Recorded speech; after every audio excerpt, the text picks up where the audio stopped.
Benvinguts a aquest Més Lleida de divendres, l'últim de la temporada, per comencem parlant d'un projecte social, un projecte solidari, un projecte que s'ha fet des del territori, pensat per la gent del territori, i parlem avui del projecte CIMER de la Fundació Privada Ilersis, que ha posat el focus en un dret essencial, que les persones amb discapacitat, dependència, fragilitat o edat avançada puguin decidir on viure, no? I amb qui viure sense haver d'abandonar el seu poble o un municipi.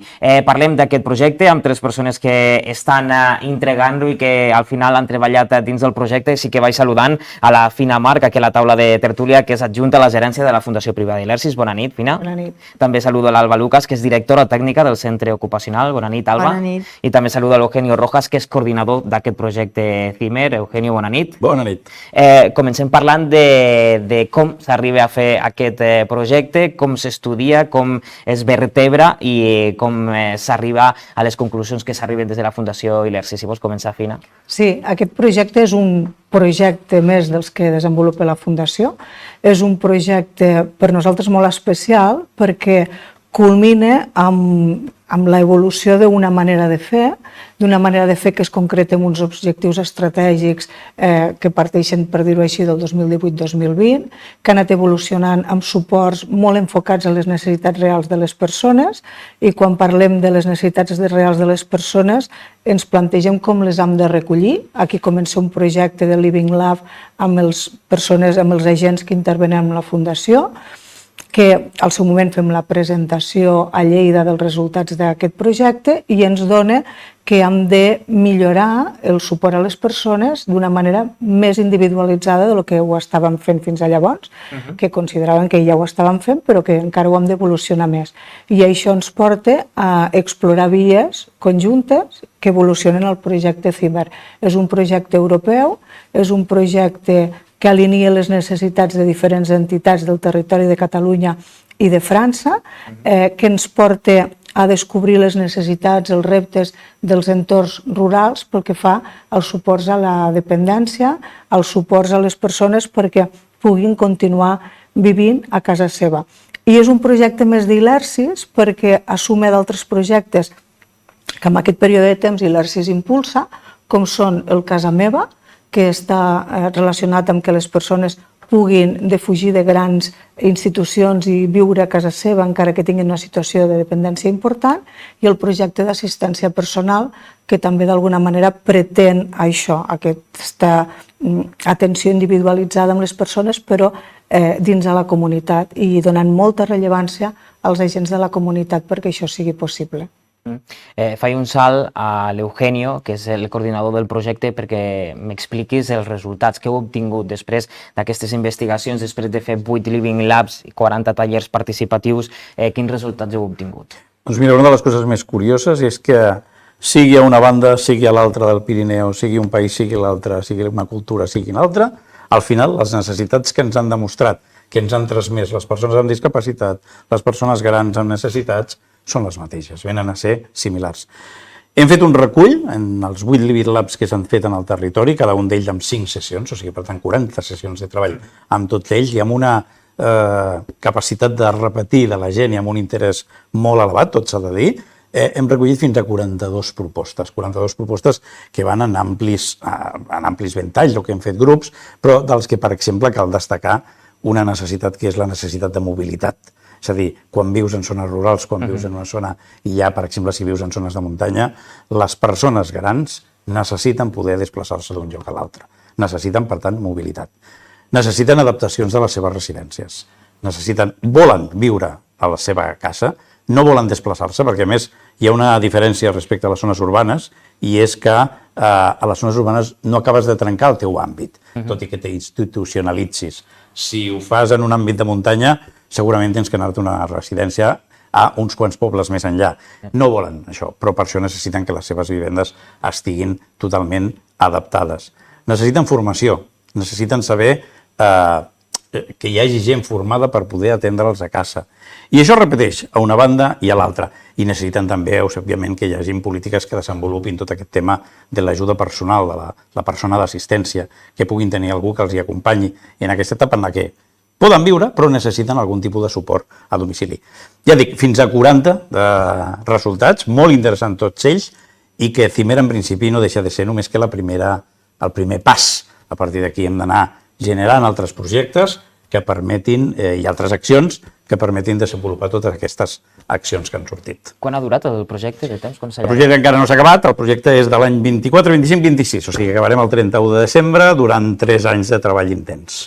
I ara me'n vaig a l'Alba, com es relaciona aquest projecte amb altres que té la Fundació Privada i l'Arcis? Doncs és el que comentava una miqueteta a la Fina, no? Aquest projecte arriba en aquest moment de canvi, de transformació de l'entitat, on després de realitzar els nostres propis Living Clubs veiem que tenim necessitats i hem d'obrir la mirada i hem de crear aquests suports més individualitzats, acompanyant a la persona i posant-la al centre. Aleshores arriba Cimer en aquest moment de canvi, no? I ens podem sumar amb molta facilitat i hem pogut compartir moltes experiències i també el compartir tot el que fem i poder sumar. També dels resultats, de les propostes que teniu, apareixen unitats mòbils d'informació, la creació d'una escola de la vida independent, incorporar una figura de mediador professional, són coses que heu anat analitzant i que heu anat veient, no?, amb aquests tallers que heu anat fent. Sí, al final d'aquest procés que et deia abans, d'analitzar estratègicament quins són els objectius que l'entitat, com amb voluntat de servei, no? Doncs ha d'assumir com a reptes, veiem que el que s'espera una mica de la Fundació i dels serveis de la Fundació és que evolucionin de serveis a suports que realment estiguin enfocats en les necessitats més individuals. I aquí l'Arcis fa un salt d'una entitat prestadora de serveis a una entitat que es transforma en una escola per la vida independent. Nosaltres ens definim com a escola per la vida independent amb el sentit més ampli, perquè les necessitats de les persones són molt àmplies, els recursos per satisfer aquestes necessitats han de ser molt amplis i han de ser adaptats. I hi ha un tema que és recurrent, que és la necessitat de formació a tots els agents implicats en aquest procés. D'aquí estem parlant de la formació a les persones perquè puguin ser cada vegada més autònomes, però també la formació a les famílies perquè puguin entendre i puguin compartir aquest procés d'autonomia, també la formació que ens estan demanant moltes vegades administracions per acompanyar, perquè al final un dels reptes que sortia de totes les entitats és elaborar aquest marc normatiu que ha de permetre que hi hagi els recursos per fer front a aquestes necessitats, no? Que les necessitats no són caixes, sinó que són acordades a les necessitats molt concretes i a vegades hi ha territoris que potser una gran estructura no la poden assumir, però un suport individualitzat sí. Aquest paraigües d'escola per la vida independent, el projecte Cimer acaba amb la creació també d'una plataforma on hi penjarem continguts adaptats a tots els agents que intervenen amb l'autonomia de les persones. Creieu, Eugenio, després d'haver fet tots aquests tallers, que ja per només el fet d'estar en un poble de muntanya, en un municipi més reduït, ja s'han de tenir més recursos, s'han d'incorporar més recursos per a la vida completa d'aquestes persones? Com a mínim, per haver fet aquests Living Labs i aquestes sessions, s'ha generat la visió conjunta de les necessitats. Òbviament, que arribin els recursos, això serà un pas posterior. Però com a mínim, les persones que han participat han estat coneixedores de quins eren els seus drets, que aquest és un altre tema important. I és que moltes vegades no som coneixedors dels drets que tenim. I les persones, sobretot en zones rurals, zones de muntanya, però també les zones urbanes, moltes vegades no són coneixedores de quins drets i, per tant, no poden exigir-los, d'acord? I perquè comenci a donar-se una prestació, perquè hi hagi un servei, primer l'has de demanar, has de poder dar-lo i t'has d'empoderar en que això tens dret. Llavors això és un primer pas molt interessant que, per exemple, les nostres 8 sessions ha donat peu que a la zona francesa, també cal dir-ho, doncs han buscat també les formes per replicar-ho i en 13 territoris tornar a repetir aquesta actuació. O sigui que han trobat una forma d'aproximació a la gent molt interessant. I Cimer en això ha estat una mica punt de sortida. Alba, a banda d'aquest projecte, quins projectes desenvolupa més la Fundació i l'Arcis?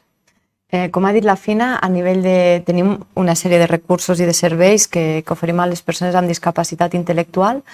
A nivell més itineraris individuals, tindríem el que ha comentat la Fina, el projecte Casa Meva, que el vam iniciar el 2022, i és la conversió de llar residència en formats petits, cases a la comunitat, on en qualsevol comunitat de veïns puguis trobar un pis amb persones amb necessitats elevades, però que puguin estar allí tenint una vida a la comunitat, i hem pogut créixer amb 5 llars residència de Mi Casa, amb aquests pisos, i després també el que comentava l'assistència personal, aquest any és el tercer any que ho posem en pràctica, cada vegada tenim més candidats perquè una vegada que ho proven al final és la realització dels seus desitjos, acompanyem a moments vitals, des de treure's el carnet de conduir, anar al gimnàs, al cinema, el que ens puguin arribar a demanar i ho puguem fer. I per altra banda també hem incorporat dins de l'equip de treball unes noves figures, com són la figura del professional que és el facilitador i el connector comunitari. I això ho hem fet tant als serveis de vida independent com al centre ocupacional també. I això ens ha permès aquests itineraris totalment individualitzats i escoltar les persones i poder-les ajudar en la realització dels seus projectes vitals, bàsicament. Fina, comentava l'Eugenio que acaba aquest 2026 el projecte. On ha de mirar tant aquest projecte com la Fundació? Reptes de cara al futur? Fixa't, nosaltres, més que acabe, nosaltres diem comença, amb el sentit de que el projecte fins ara ha servit per recollir aquests reptes, aquestes oportunitats, i l'Arcis ha impulsat el projecte perquè ha sigut l'entitat promotora de la feina que han fet les altres entitats, però també ha comptat amb la complicitat d'agents del territori. Per exemple, hem fet una gran feina a la Noguera i hem establert aliances, per exemple, amb la Fundació Coma de Meià, que ens ha servit per alinear objectius i estratègics al desenvolupament del territori, que passa per un desenvolupament social, però també econòmic, perquè al final el que estem fent a la Noguera, per exemple, és crear oportunitats de formació, crear oportunitats d'ocupació i crear resposta a necessitats socials. Hem tingut incidència a la Vall d'Aran i a l'Alta Ribagorça, des dels nostres companys de Girona han tingut accés al territori d'allí i també en transformació social. Vull dir, és un projecte que comença en quant que recollir els reptes i les oportunitats, i a partir d'aquí pretenem, l'objectiu és establir una aliança més continuada per desenvolupar les activitats que han de permetre que els objectius que planteja el projecte se duguin a terme. Com es fa això, Eugenio? Com es plasma en realitats totes aquestes propostes que heu obtingut? Doncs jo crec que un dels passos interessants que té Cimer en acabar, que és la seva acció final, intentarem crear l'Associació Pirineus per la Vida Independent. La idea és que entre els 8 socis que actualment conformen Cimer i que han estat treballant en aquesta fita, més electes, persones, càrrecs públics, experts, d'una banda i de l'altra, intentar formar una associació que ens permeti seguir avançant, seguir liderant aquesta tasca que s'ha començat a dur a terme, de cara a això, a anar creant comunitats de muntanya i rurals cada cop més inclusives. I, per tant, aquesta associació hi tenim moltes esperances posades perquè d'alguna forma recull també el bon ambient de treball que s'ha creat entre aquests 8 socis que han pogut treballar gràcies a aquest finançament europeu que té el Cimer, però que s'ha creat una bona comunió de treball i que pretén seguir en una futura edició de subvencions que n'hi hagi, de convocatòries, anar treballant amb aquesta fita. Per anar acabant, no sé si Alba, Fina, voleu afegir alguna cosa sobre el projecte, sobre la Fundació? Bueno, la Fundació desenvolupa molts projectes, ho hem dit a l'inici, aquest és un més. El que sí que queda clar que els projectes entre ells se complementen i s'alineen amb uns objectius. Només dir que al final d'any farem la clausura del projecte, allí farem públics els resultats d'aquests reptes, aquestes oportunitats, que esperem poder compartir amb la ciutadania i recollir tots els inputs relacionats amb aquests resultats. Doncs hem parlat del projecte Cimer, de la Fundació Privada Elersis, projecte fet des d'aquí, des de les Terres de Lleida, així que moltes gràcies, Fina, Marc, per haver vingut. Molt bona nit. També Gràcies. a l'Alba Lucas, bona nit i gràcies per haver vingut, i a l'Eugenio Rojas, gràcies i endavant amb aquest projecte. Gràcies a vosaltres. Bona nit. Ara anem a parlar de voluntariat, anem a parlar de solidaritat, en aquest cas des de la ciutat de Lleida, perquè Lleida de cara a 2028 vol ser ciutat capital del voluntariat, així que europeu. Així que ara mateix en parlem amb un estudi que han realitzat entre l'Ajuntament i la Universitat de Lleida.